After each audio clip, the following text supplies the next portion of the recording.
दिन शिबू बराकर नदी के पास से गुजर रहे थे, तभी उन्हें महाजनों के गुंडों ने घेर लिया। बारिश का सीजन था, बराकर नदी अपने उफान पर थी। शिबू समझ गए कि अब उनका बचना मुश्किल है।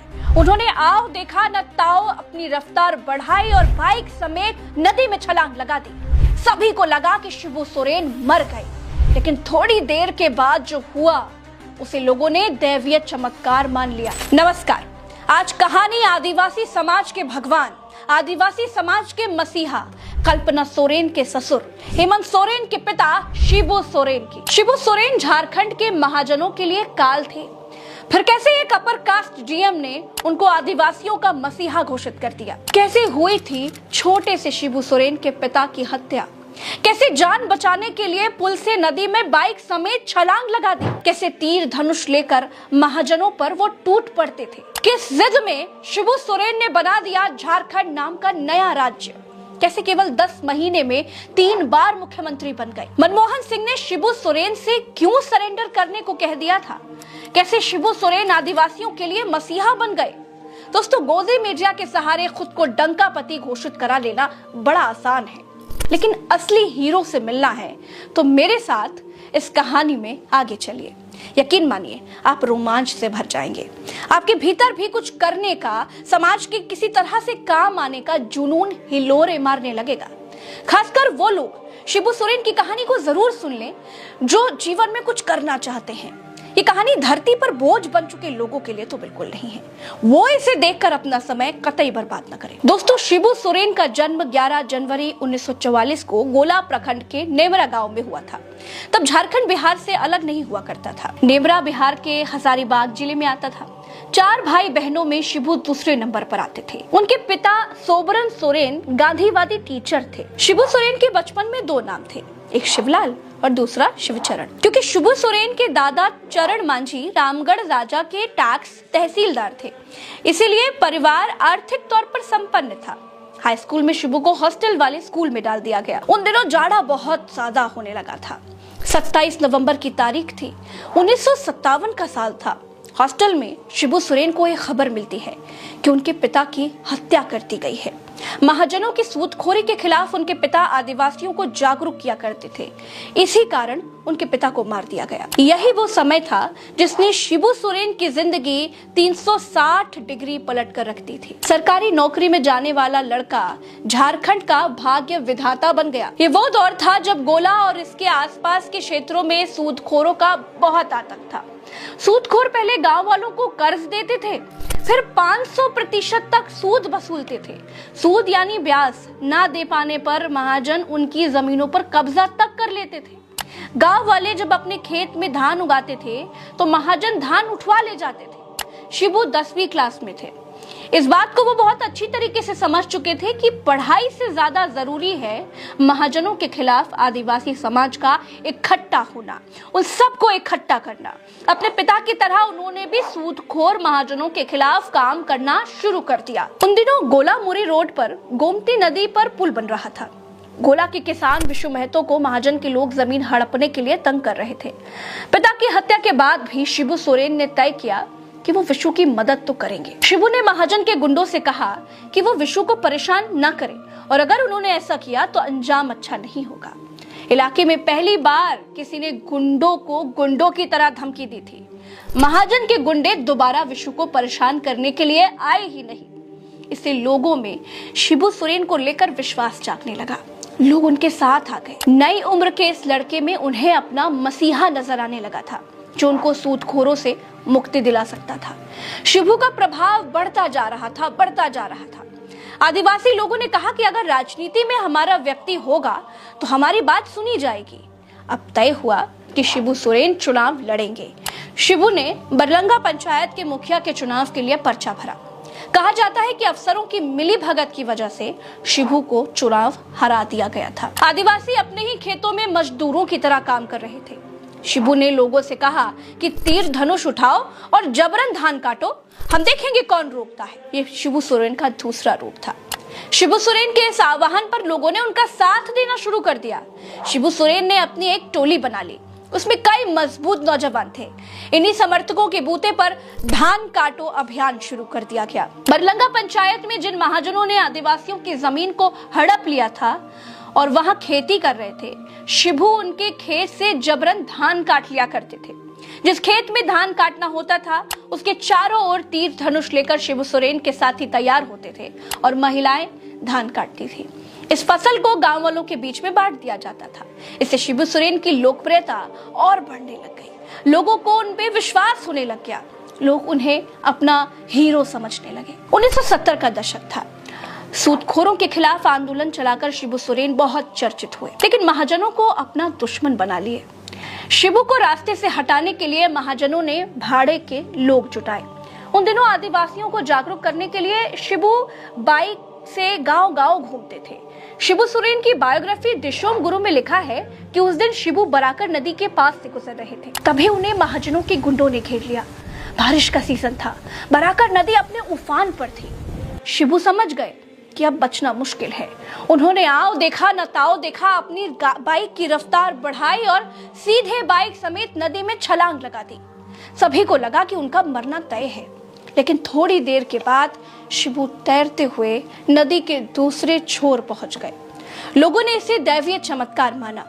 आदिवासियों ने शिबू को दिशोम गुरु कहना शुरू कर दिया। संथाली में दिशोम गुरु का अर्थ होता है देश का गुरु। इस बीच विनोद बाबू सीपीआई छोड़ चुके थे। वे अब शिबू सोरेन के साथ आ गए थे। वो समझ रहे थे कि आदिवासियों को एक राजनीतिक पार्टी की जरूरत है। ऐसे ही एक दिन 4 फरवरी 1972 को धनबाद में शिबू सोरेन और साथियों ने विनोद बाबू के धनबाद वाले घर पर बैठक की। इसमें शिबू सोरेन, विनोद बाबू, एके राय, प्रेम प्रकाश हेत्रम, खतरास के पूर्व राजा पूर्णेंदु नारायण सिंह, शिवा महतो, जातू महतो, शक्तिनाथ महतो, राजकिशोर महतो, गोविंद महतो जैसे तमाम लोग मौजूद थे। बैठक में सोनोत संथाल समाज और शिवाजी समाज का विलय कर नया संगठन बनाने का फैसला लिया गया। बैठक में नए संगठन के नाम पर चर्चा हुई। कई नाम सुझाए गए।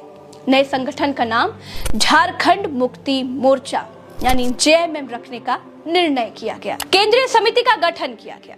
सभी की सहमति से विनोद बिहारी महतो को अध्यक्ष और शिबू सोरेन को महासचिव और पूर्णेंदु नारायण सिंह को उपाध्यक्ष बनाया गया। 1973 में जेएमएम की स्थापना रैली के बाद से ये मोर्चा काफी सक्रिय और फेमस हो चुका था।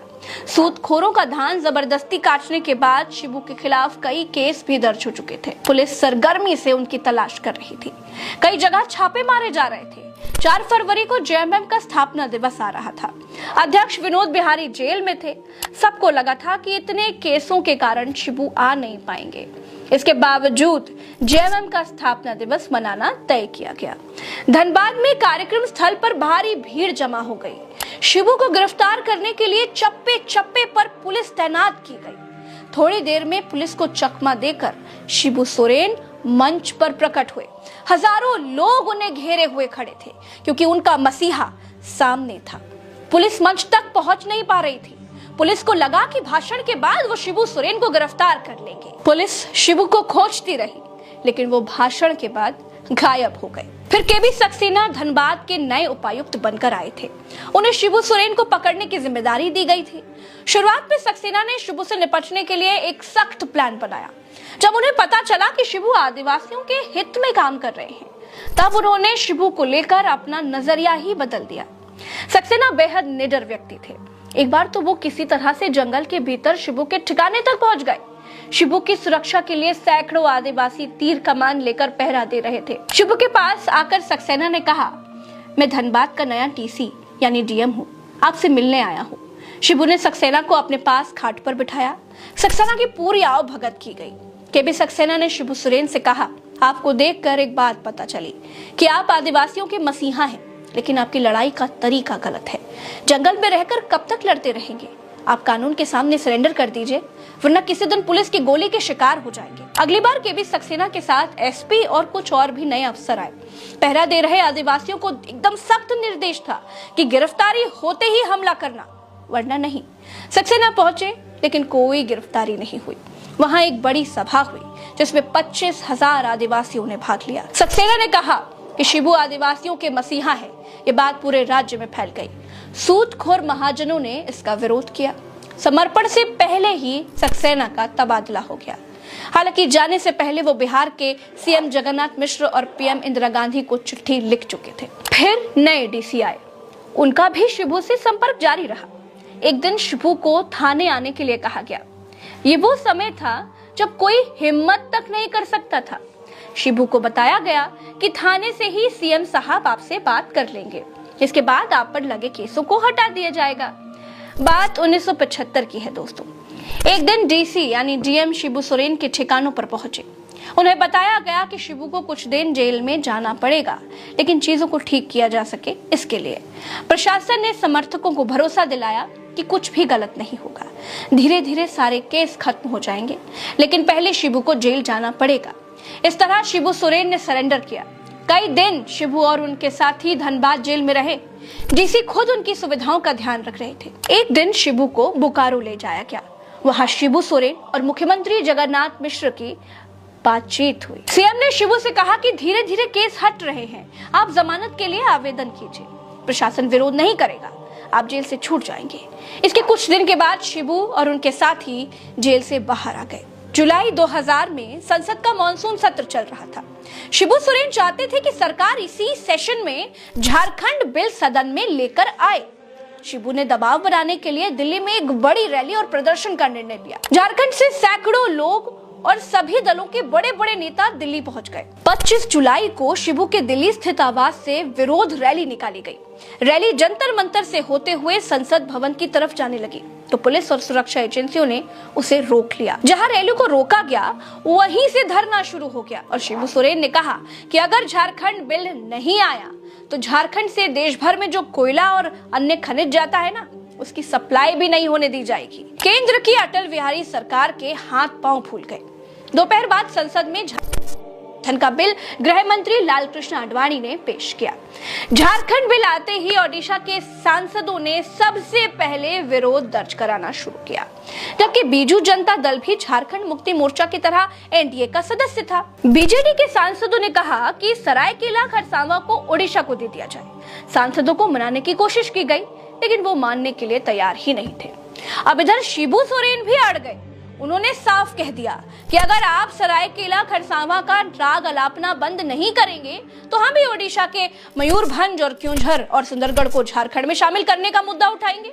आखिरकार 2 अगस्त को बिल पारित हुआ और इस तरह झारखंड का जन्म हुआ। दोस्तों, महाजनों के खिलाफ किए गए आंदोलनों के दौरान दर्ज केस लगभग खत्म हो गए थे, लेकिन एक केस 29 साल से गुरुजी का पीछा कर रहा था। जुलाई 2004 में चिरुटी का मामला सामने आया और गुरुजी को फरार घोषित कर दिया गया। उस समय यूपीए सरकार में वो कोयला मंत्री हुआ करते थे। 23 जनवरी 1975 को चिरुटी में आदिवासियों और महाजनों और समर्थकों के बीच एक संघर्ष हुआ था। इसमें 10 से ज्यादा लोग मारे गए थे और आरोप था कि उन्हें शिबू सोरेन ने भड़काया। मामला कोर्ट में चल रहा था। तब जामताड़ा की एक अदालत ने इसी मामले में शिबू को 6 सितंबर 1986 को कोर्ट में समर्पण करने का आदेश दिया था। अचानक ये मामला 2004 में सामने आया। राज्य में बीजेपी की सरकार थी और अर्जुन मुंडा सीएम थे।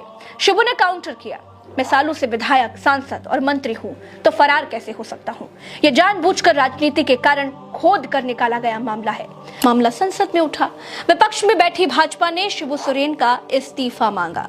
आखिरकार परिस्थितियां बहुत बिगड़ने लगी और गृह मंत्री शिवराज पाटिल ने संसद में यह बयान दिया कि जिस वारंट की बात हो रही है, अदालत 2003 में उसे वापस ले चुकी है। फिर भी मामला शांत नहीं हो रहा था।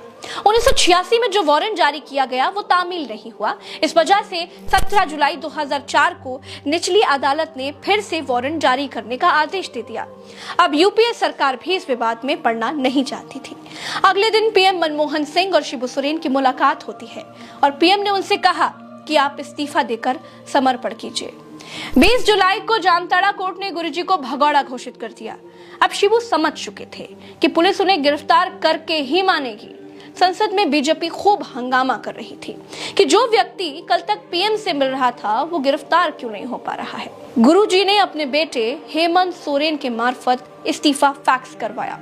इसके बाद हाई कोर्ट में याचिका लगवाई और अंडरग्राउंड हो गए। हाई कोर्ट ने गिरफ्तारी वारंट स्थगित कर दिया, लेकिन शर्त रखी कि गुरुजी को सरेंडर करना ही होगा। अगर वो सरेंडर नहीं करेंगे तो निचली अदालत फैसला लेने के लिए स्वतंत्र है। इसके बाद गुरुजी ने एक जनसभा की और निचली अदालत में सरेंडर किया। शिबू 1 महीने जेल में रहे।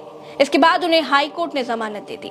6 मार्च 2008 को निचली अदालत ने चिरकुटी मामले में उन्हें बरी कर दिया। पहली बार सीएम बने, लेकिन 10 दिन में गिर गई सरकार। शिबू सोरेन 2 मार्च 2005 को पहली बार मुख्यमंत्री बने, लेकिन बहुमत साबित नहीं कर पाने के कारण 10 दिन में ही उन्हें इस्तीफा देना पड़ गया। 27 अगस्त 2008 को शिबू सोरेन दूसरी बार झारखंड के मुख्यमंत्री बने। इस बार वे विधायक नहीं थे, इस कारण 6 महीने में उन्हें चुनाव जीतकर विधानसभा का सदस्य बनना ही था। 5 महीने बाद 2009 में उपचुनाव हुआ। शिबू को एक सुरक्षित सीट की जरूरत थी, लेकिन कोई भी उनके लिए सीट छोड़ने के लिए तैयार नहीं था। जो विधायक सीट छोड़ने के लिए तैयार थे, वो मुश्किल सीट थी। तमाड़ विधानसभा में उपचुनाव का ऐलान हुआ। यूपीए ने गठबंधन की ओर से शिबू सोरेन का नाम रखा, लेकिन शिबू वहां से चुनाव लड़ना नहीं चाहते थे। शिबू जानते थे कि तमाड़ मुंडा बाहुल है, वहां शिबू को मुश्किल हो सकती है। मजबूरी में शिबू सोरेन ने पर्चा दाखिल कर दिया। विरोधी के रूप में झारखंड पार्टी के राजा पीटर मैदान में थे।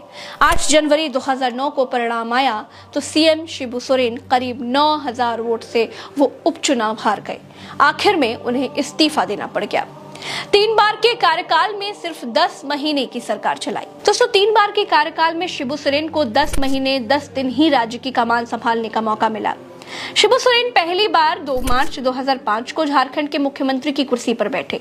वो 2 मार्च से 12 मार्च यानी कि सिर्फ 10 दिनों के लिए ही मुख्यमंत्री बन पाए थे। इसके बाद शिबू सोरेन दूसरी बार 28 अगस्त 2008 को झारखंड के मुख्यमंत्री बने। इस बार उन्हें 5 महीने तक मुख्यमंत्री की कुर्सी पर बैठने का मौका मिला।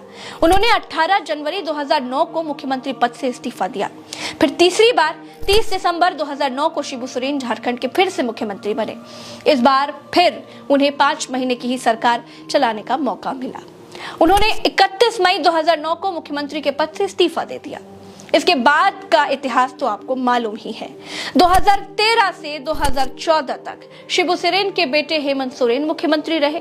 फिर 2019 से अब तक जेएमएम की सरकार ही है। पिता सोबरन सोरेन के संघर्ष को शिबू सोरेन ने सत्ता में बदला। शिबू सोरेन का आदिवासियों के लिए किए गए संघर्ष के फल को आदिवासियों तक पहुंचाने की कोशिश हेमंत सोरेन कर रहे हैं। उनकी पत्नी कल्पना सोरेन का आदिवासियों से कनेक्ट और भी ज्यादा है।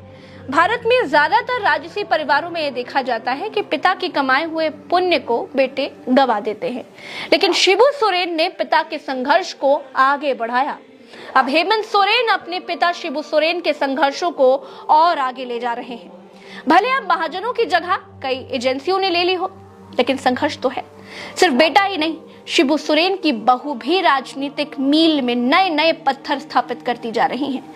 झारखंड बहुत सुंदर राज्य है, वहां आदिवासियों के दिलों में शिबू सोरेन वास करते हैं। झारखंड में महाजनों को सपोर्ट करने वाले और उच्च वर्ग के जो लोग हैं वो भाजपा के साथ है, और आदिवासी एक छत्र शिबू सोरेन की वजह से जेएमएम में भरोसा जताते हैं। मैंने आपको ये कहानी इसलिए सुनाई दोस्तों, क्योंकि जो मेन कहानीकार गोदी मीडिया है ना, वो महाजनों के हाथ में है। वो शिबू सोरेन की कहानी को कभी नहीं कहेंगे, इसलिए मुझे ये कहानी कहने आपके सामने आना पड़ा। दोस्तों, संथाली मुंडारी हो खड़िया कुडुक नागपुरी में आप सबको जोहार, नमो, प्रणाम। इस कहानी में इतना ही। चलते हैं, मिलेंगे किसी और नई कहानी में। चैनल को सब्सक्राइब जरूर कीजिएगा। मेरा नाम प्रज्ञा मिश्रा है और मैं उत्तर प्रदेश से हूँ। नमस्कार।